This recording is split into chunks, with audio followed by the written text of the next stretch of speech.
Mother's Day, Sunday, May 10th, 6:30 a.m. Woo! Let's do this.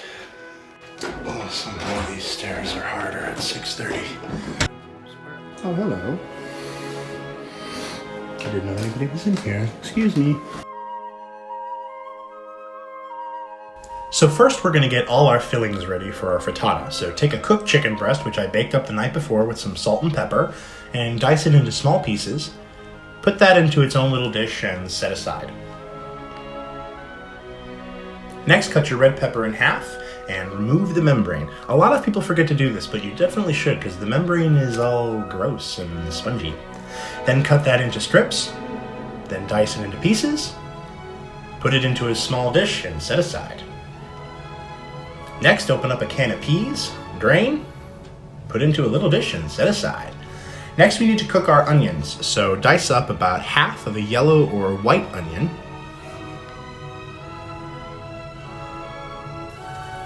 Melt some butter in a pan, add your onion and let those cook down.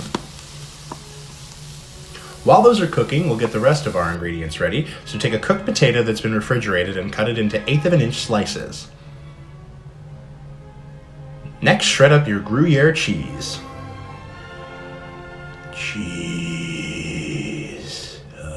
Okay, put that on a plate and set aside. Once your onions are slightly brown and translucent, go ahead and put them in their own little dish and set them aside with the rest of your fillings. Now we're ready for our eggs. Crack 6 eggs into a bowl. Add about 1/4 cup of cream, some pepper and salt to taste. Whisk those up real nice. Okay, now we're ready to actually assemble our frittata. So melt some butter in your cleaned pan and make sure you swirl it all around, get it on the sides too. Add about 1/3 of your egg to the pan, then layer in your first layer of cooked potatoes. Then your first layer of your cooked chicken pieces, and your first layer of cooked onion. Then sprinkle on a layer of Gruyere cheese. Add another 1/3 of your egg.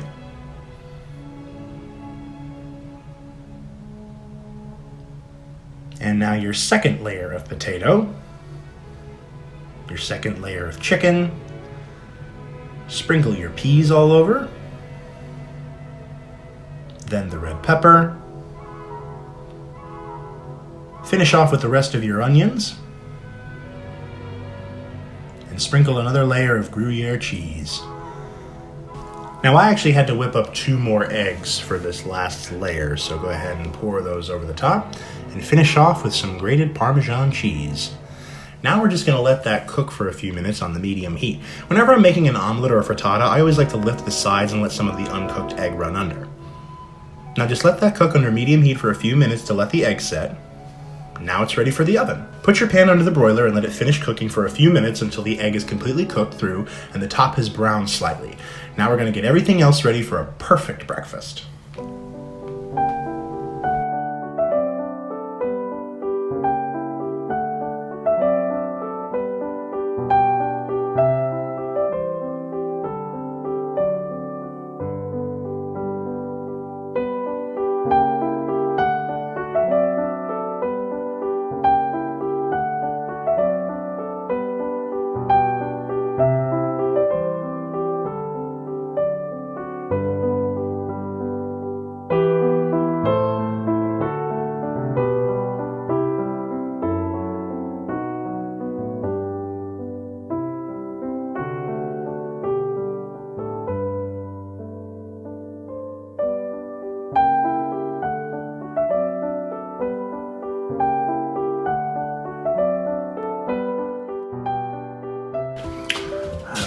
Here we go.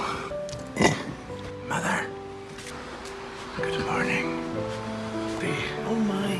Holy cow, honey. This is so cute.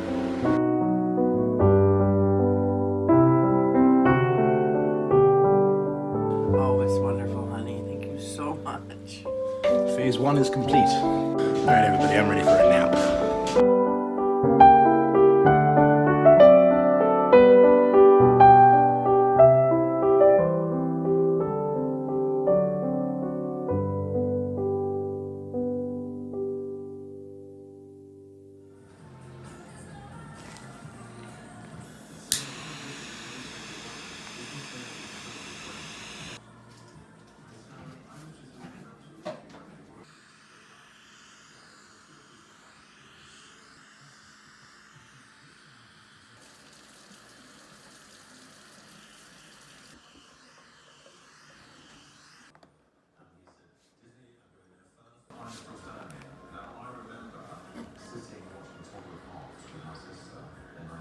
First, we're going to get started on our Prosciutto Roses on watermelon so people have something to snack on when they get here. So take your watermelon and cut it in half, and again, and again, and remove the rind. Then cut your watermelon into 1-inch cubes and set them aside. Now, you're gonna have to forgive me here. I didn't quite get this on camera, and I know this is like the part you need to see if you were trying this at home, so I'm sorry. Give me a break, it's my first video. If enough people are up in arms about it, I guess I'll make a whole video tutorial about making Prosciutto Roses. How's that? If you look at the shadows, you can kind of see it, but what you're gonna do is twist the strip long ways, and then wrap it around your finger, and then when you slide it off and give it some adjustments, it'll come out like something like this little guy here. There he is. So cute.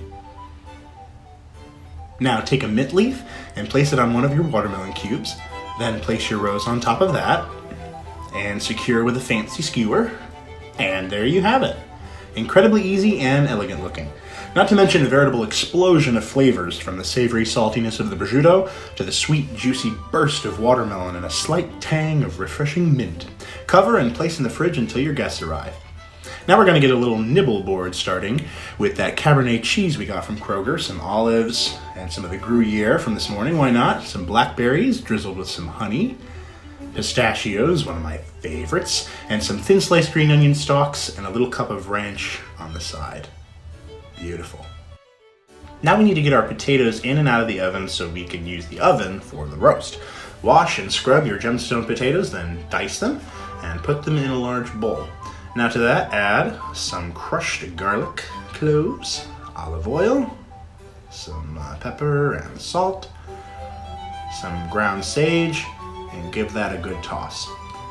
Then put your very pretty potatoes in the oven at 425 for about 40 minutes, and give those a toss every 10 minutes or so. While those are baking, we'll get together the stuffing for our veal. An easy and simple steaming method is to take your washed spinach and place in a large gallon Ziploc bag and seal the bag, leaving about an inch or two to vent. Then microwave for about 90 seconds. You don't need to cook the spinach completely because it will finish inside the roast. Now press out as much water as you can from the spinach, then place all of that in a bowl and set aside. Now we need to pre-cook our mushrooms, so wash your mushrooms really well and slice like the wind. Melt some butter in a pan and cook your mushrooms until they're tender and done. Then add those to your spinach, then some crushed garlic, always more garlic, a diced tomato, about a cup of breadcrumbs, and give those a good toss with a stick of melted butter and some salt and pepper to taste. Alright everybody, it's the moment we've all been waiting for, the meat. Open up that pocket and season it liberally with salt and pepper. Rub it all over. Then take fistfuls of that spinach and stuff it, making sure to press it in all the way into the corners. You want to get in as much stuffing as you can. Next we're going to add our layer of bacon, which I tried to make into a fancy crisscross, and I kinda did, but not too bad. Just trim off any excess and get your roasting pan. I always like to put a little something something in the bottom. Place your stuffed veal right in the center and get that sucker in the oven. 375 degrees for 40 minutes. Keep a meat thermometer in it and pull it out when it reaches about 140 to 142, so while it's resting, it reaches your perfect done temperature of 145. Boil some water for your beans, add them to your water, and cook covered for 3 to 5 minutes. Saute them in a pan with shallots or continue to boil till bright green and done. Now for our Cumberland sauce. Take about 2 cups of raspberries and put them in a small saucepan over medium heat and let those break down. Then put your raspberry goo through a strainer and discard the seeds. To your raspberry juice, add a tablespoon of orange juice concentrate, a half a cup of port, and a tablespoon of red currant jelly. Cook over medium-high heat and let boil for a few minutes to thicken. And set that aside until dinner. For our Caesar salad bouquets, arrange your lettuce leaves into a nice little bushel and secure with a small elastic band, then slide your bouquet through your crouton ring and snip off the elastic band. And just make sure they stand up straight. And there you have it, our Caesar salad bouquets. Arrange those on a platter like a little forest, and finish off with some decorative parsley and some lemon slices for people to have at the table. For our Caesar dressing, start with 2 tablespoons of mayonnaise, 2 tablespoons of olive oil, a tablespoon of lemon juice, a teaspoon of horseradish, and a teaspoon of honey. Now her recipe is for breath-conscious actors on the set, but not having that same concern, we added a clove of crushed garlic and just a tad of anchovy paste. Pull your roast out of the oven and just marvel at it for a moment.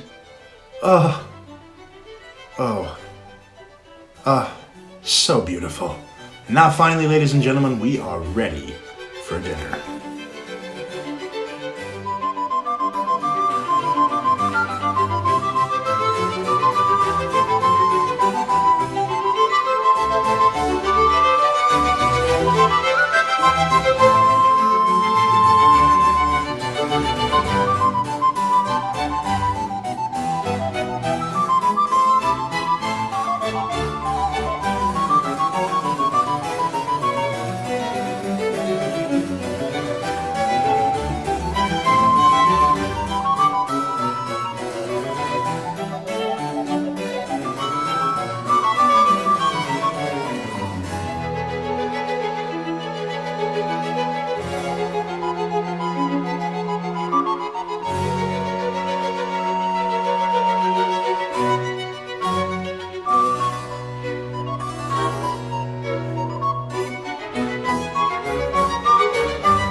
So that is it, everybody, our full Mother's Day meal.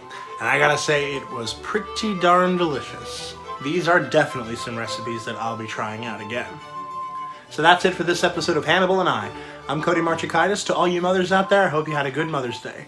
Remember always to stay courteous, and I will see you in the kitchen next time. I've already had my psyche eval.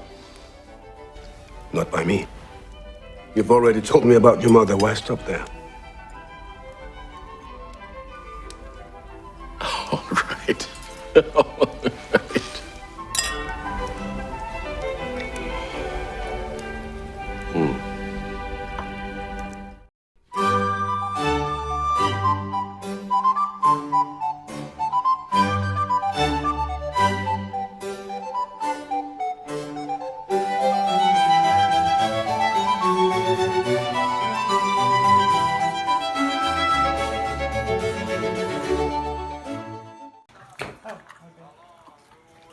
Perfect. Blue, blue, blue, ducky.